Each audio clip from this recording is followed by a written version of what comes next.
Shalom, good morning. Today I will reading a book for you, The Hound of the Best Basker Files, Arthur Conan Doyle. Okay, let's I reading for you. The Hound of the Basker Files, Arthur Conan Doyle. I'm sorry if my English is lame. I'm still practicing. Okay. For my dear Robinson, it was your account of West Country legend which first suggests the idea of this little tale to my mind, for this and for the help which you gave me in its evolution of times. Your most truly uh, a Conan Doyle.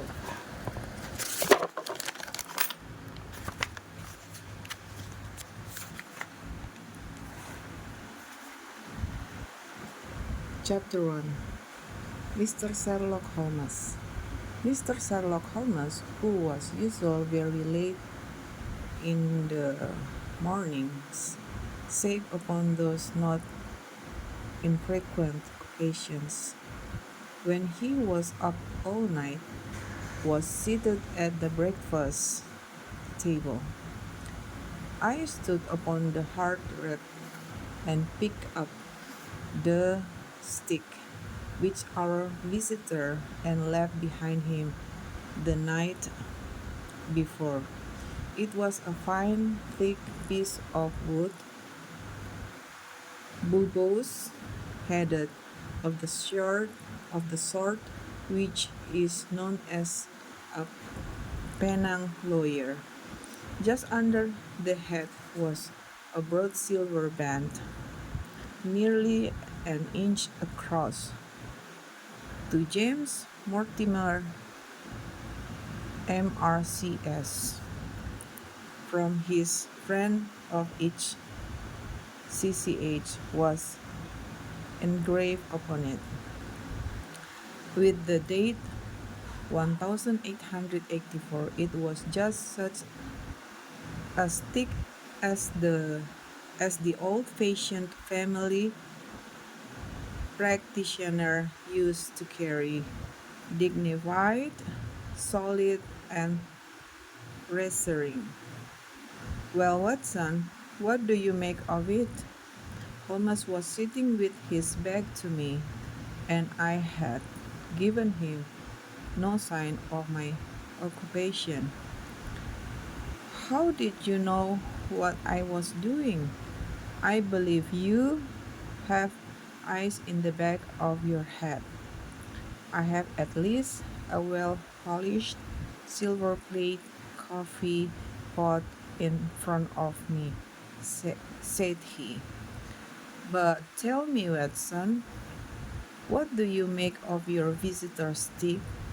Since we have been since we have been so unfortunate as to miss him and have no notion of his errand this accidental souvenir becomes of.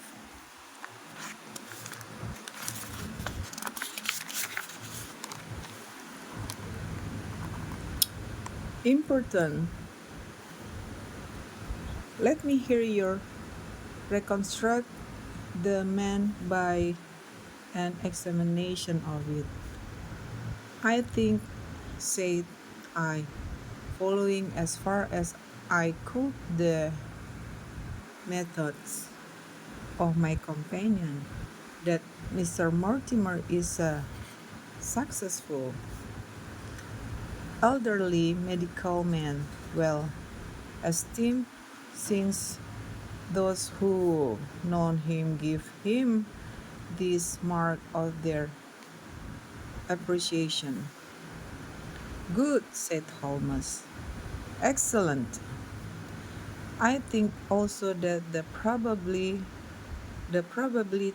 is in favor of his being a country practitioner who does a great deal of he's visiting on foot. Why so? Because this stick, though original a very handsome one, has been so knocked about that I can hardly imagine a town practitioner carrying it. The thick iron ferrule, ferrule is worn down, so it is evident that he has done a great amount of walking with it. Perfectly sound, said Holmes. And then again, there is the friend of the CCH.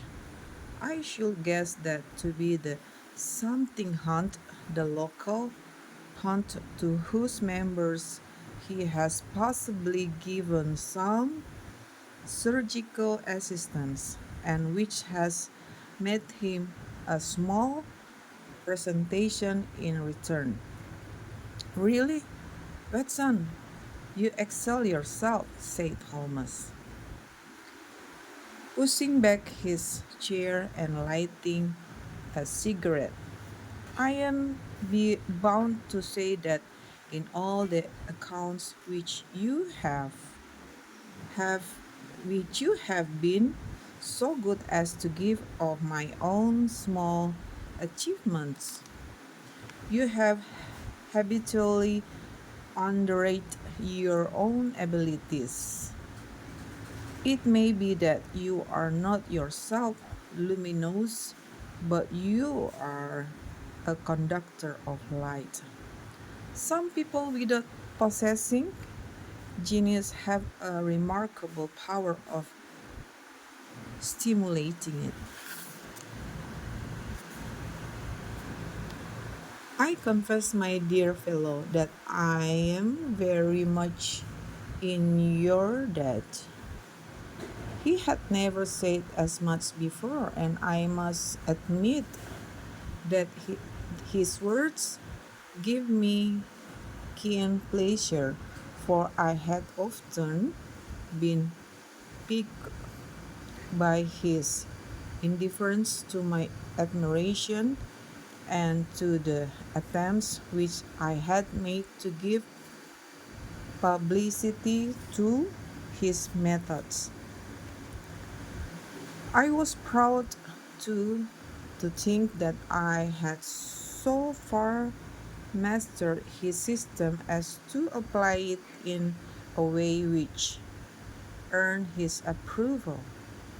He now took the stick from my hands and examined it for a few minutes for his naked eyes. Then, with an expression of interest, he laid down his cigarette and carrying the cane to the window, he looked over it again with a convex lens. Interesting, though elementary, said he as he returned to his favorite favorite corner of the settee. There are certainly one or two indications upon the stick. It gives us the basis for several deductions. Has anything escaped me? I asked with some self importance. I trust there is nothing of consequence which I have overlooked. I'm afraid, my dear Watson, that most of your conclusions were errono- errono- erroneous. When I said that you stimulate me, I meant to be frank that in nothing your fallacies I was occasionally guided toward the truth. Not that you are entirely wrong, In this instance, the man is certainly a country practitioner and he walks a good deal. Then I was right to that extent, but that was all.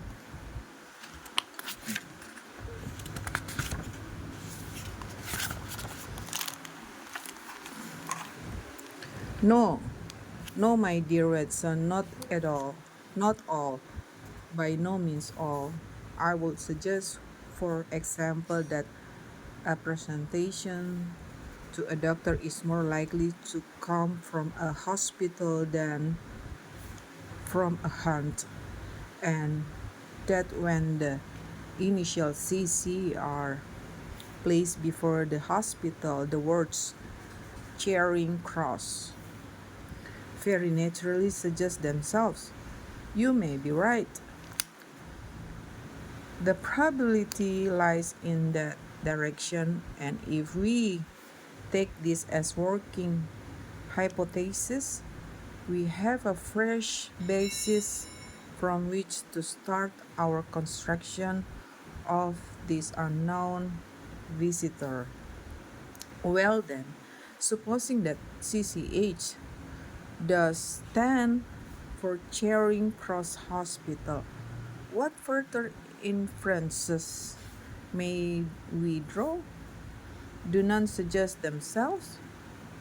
You know my methods, apply them. I can only think of the obvious conclusion that the man has practiced in town before going to the country. I think that we might venture a little further than this at it look at it look at it in this light.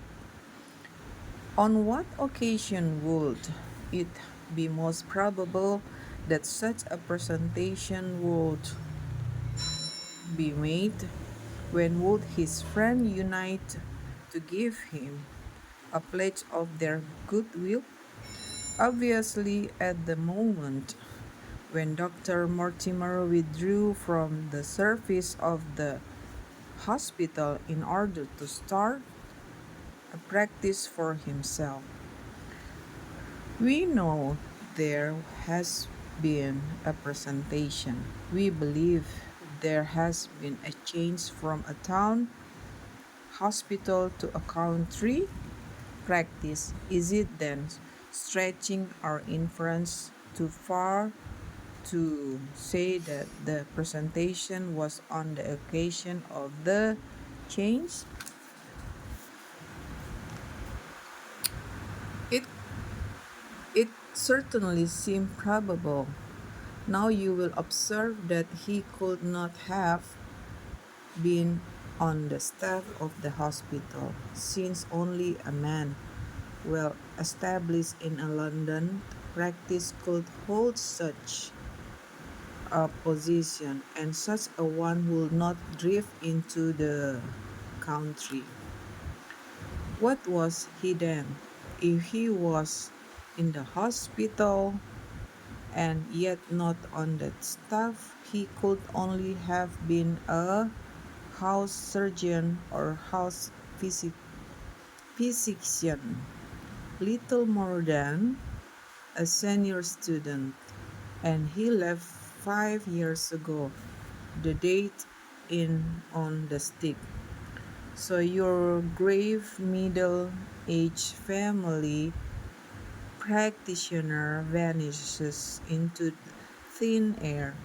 My dear Watson, and there emerges a young fellow under 30, amiable, unambitious, unambitious, absent-minded, and the possessor of a favorite dog, which I should describe roughly as being larger than a terrier and smaller than mastiff.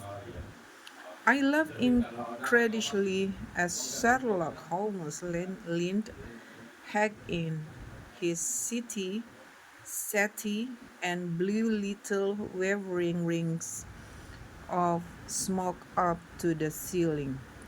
As to later part, I have no mean of checking you, said I, but at least it is not difficult to find out a few particulars about the man's age and professional career.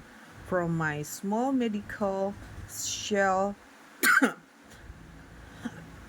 I took down the medical directory and turned up the name. There were several Mortimers, but only one who could be our visitor. I read his record aloud. Mortimer James MRCS 1882 Grimpen Dartmoor Devon. House surgeon from 1882 to 1884 at Charing Cross Hospital. Winner of the Jackson Prize for Comparative Pathology with essay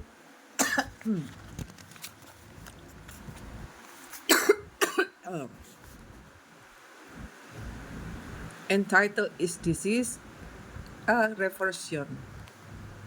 Corresponding member of the Swedish Pathology Society. Author of Some Freaks of Atavism. Lenson 1882. Do We Progress? Journal of Psychology, March 800, 1883. Medical officer for the parishes of Crimpen, Torsley, and High Barrow.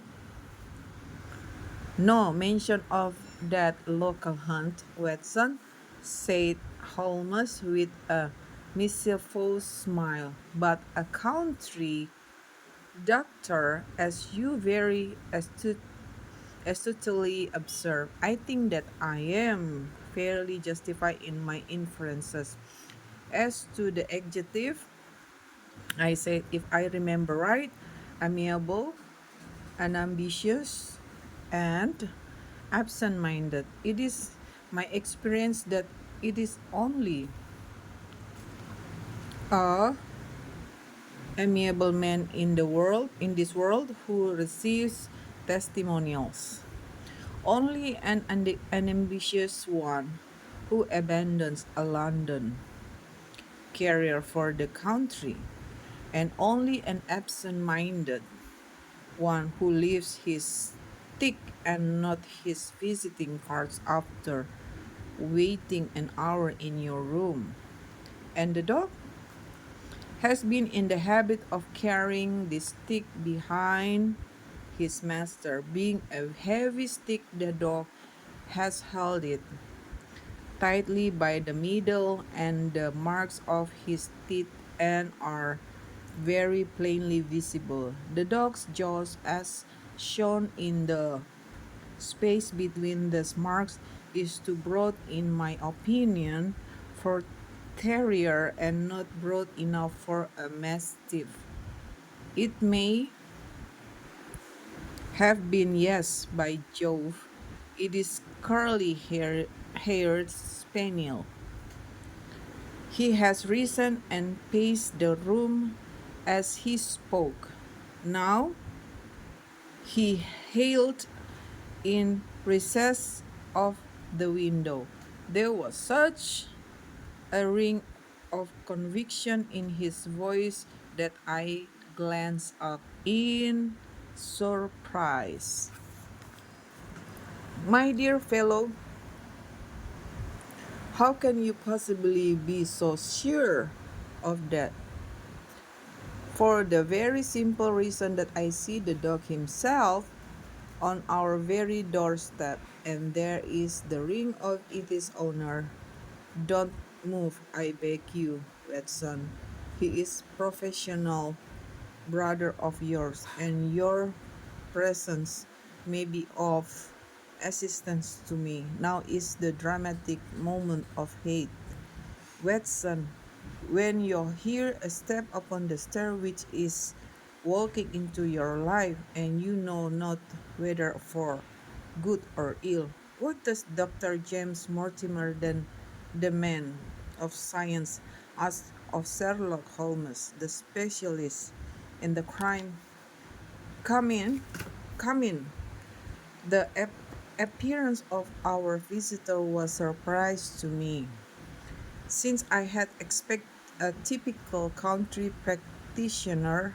He was a very tall, thin man with a long nose like a beak which jutted out between two keen gray eyes set closely together and sparkling bright from behind a pair of gold-rimmed glasses.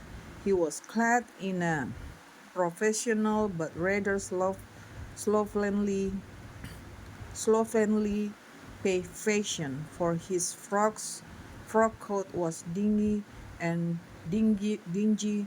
his trousers frayed.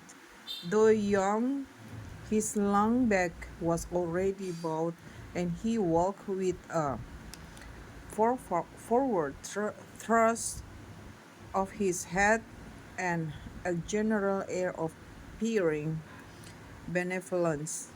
As he entered, his eyes fell upon the stick in Holmes' hand, and he ran toward it with an exclamation of joy.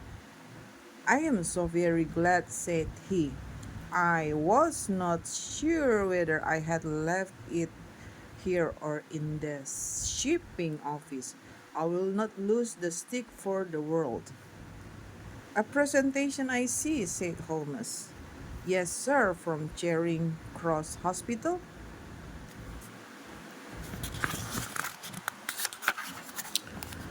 "From one or two friends there on occasion of my marriage."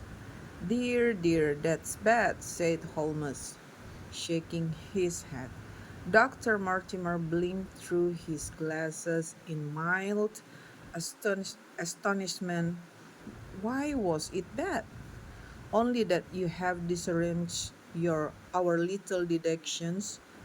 Your marriage, you say?" "Yes, sir, I married, and so left the hospital, and with it all hopes of consulting practice. It was necessary to make a home of my own." "Come, come, we are not so far wrong after all," said Holmes. "And now, Dr. James Mortimer, Mr. a humble MRCS, and a man of precise mind, evidently. I dabble in science, Mr. Holmes.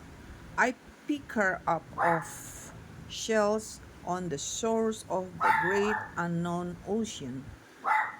I presume that it is Mr. Sherlock Holmes whom I am addressing, and not. No, this is my friend Dr. Watson. Glad to meet you, sir. I have heard your name mentioned in connection with that of your friend. Your interest me very much, Mr. Holmes. I had hardly expected so dolisocephalic a skull or such marked supraorbital development. Would you have any objection to my running my finger along your parietal fissure? A cast of your skull, sir, until the original is available, would be an ornament to any anthropolo- anthropological anthropological museum. It is not my intention to be fulsome, but I confess that I covered your skull. Oh, waduh. Sherlock Holmes waved our strange visitor into a chair. You are enthusiast in your line of your thoughts. I perceive, sir, as I am in mine, said he. I observe from your forefinger that you make your own cigarettes. Have no hesitation in lighting one. The man drew out paper and tobacco and trilled the one up in the other with surprising dexterity.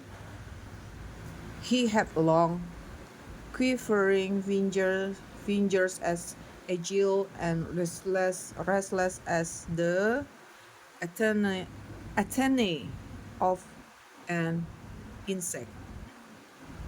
Holmes was silent, but his little darting glance showed me the interest which he took in our curious companion. I presume, sir, said he at last, that it was not merely for the purpose of examining my skull that you have done me the honor to call here last night and again today? No, sir, no. So I am happy to have had the opportunity of doing that as well. I came to you, Mr. Holmes, because I recognize that I am myself an unpractical man and because I am suddenly confronted with a most serious and extraordinary problem. Recognizing as I do that you are the second highest expert in Europe. Indeed, sir. May I inquire was who has the honor to be the first? Asked Holmes with some asperity. To the man of priceless scientific mind, the work of Monsieur Bertillon must always appeal strongly. Then had you not better consult him? I said, sir, I said, sir, to the precisely scientific mind, but as a practical man of affairs, it is acknowledged that you stand alone. I trust, sir, that I have not inadvertent, inadvertently, inad, inadvertently, inadvertently, Inad- inadvertently. Okay, just a little, said Holmes. I think, Dr. Mortimers, you would do wisely if, without more ado, you would kindly tell me plainly what the exact nature of the problem is in which you demand my assistance. Okay, I'm finished chapter 1. Next chapter 2. I keep it, put the bookmark here. Okay.